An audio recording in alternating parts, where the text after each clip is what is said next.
My name is Josephine Quintavalle and I direct a public interest group called Comment on Reproductive Ethics, and we're particularly concerned about issues involving the embryo, and the use of stem cells is also part of a remit of ours.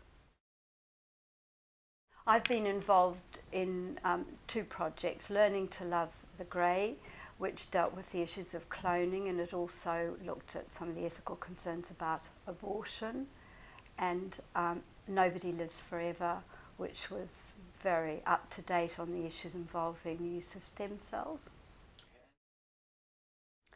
I was invited to help with giving information and advising a little bit on the script writing, etc. right from the start, I think because I had done some previous work with Nigel Townsend from the time, I think it was a project we did with the Wellcome Trust when they were doing a public inquiry into public attitudes to human cloning, and I'd met Nigel then.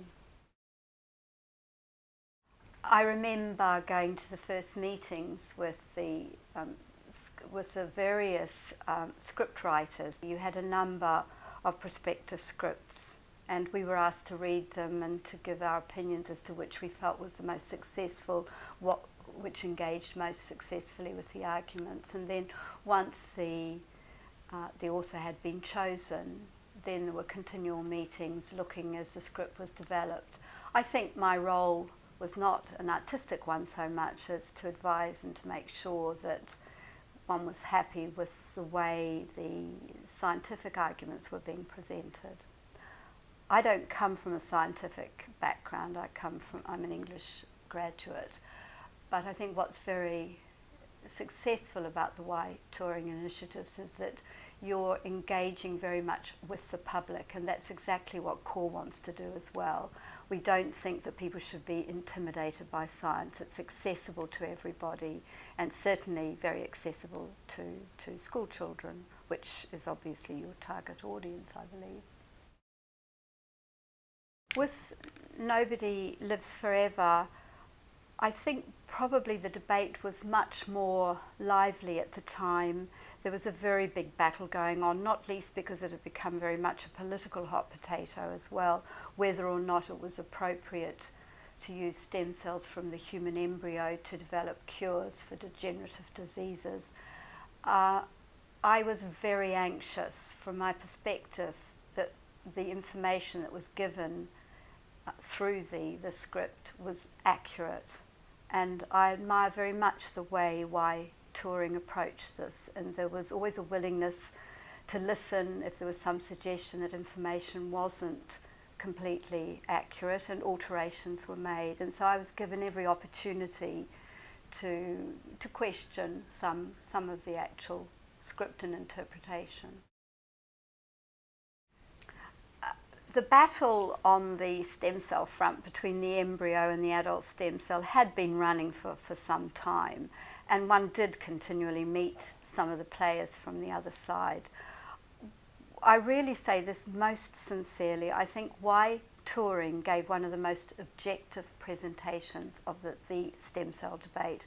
I think you put forward very balanced arguments on both sides of the debate, something that didn't necessarily happen in the broader public arena.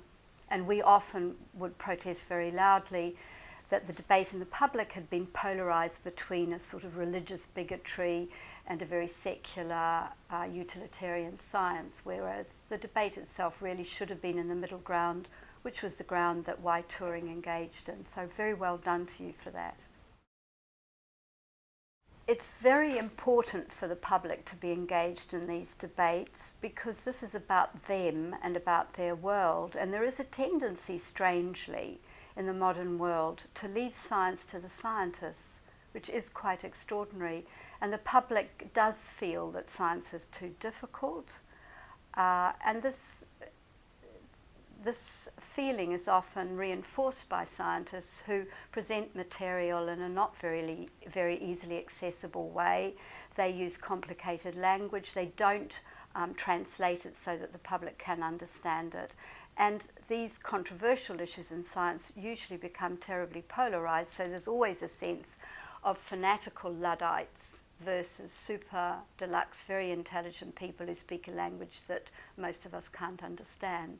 So it's about making it accessible, making our world accessible to us.